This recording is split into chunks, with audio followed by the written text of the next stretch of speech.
在市長黃偉綽甲副市長葉鐵山等這位市府局處長熱烈的歡迎，邦交國家聖克里斯多福甲尼維斯的聯邦總理德魯，甲伊的夫人普林斯來台訪問，嘛特別拜會了台南市。市長表示，針對訪問團的拜會，讓台南市備受影響，尤其台南古都會用甲客國的首都巴士底市來締結姊妹市，希望未來兩市會用增添更加多交流，深化友誼。我想非常感謝德魯總理在許多國際場合一直為作為台灣最好的朋友，一直能夠替台灣發聲，跟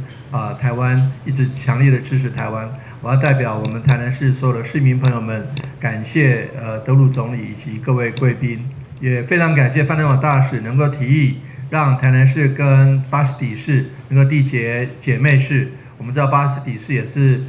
聖克里斯多福的第一個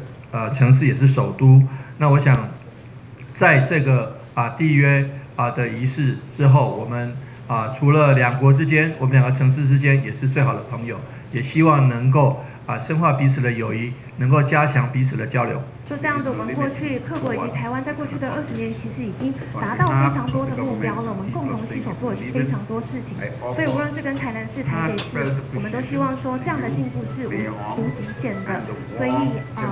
我想要代表我們客國的政府、客國的人民，來非常感謝台南市市長以及台南市的人民。我們希望說，因為這樣的締盟，我們可以共同的成長，而且這個成長是能實際上從我們的各個層面所看到的。會中黃市長嘛向着兩國的大使范東野甲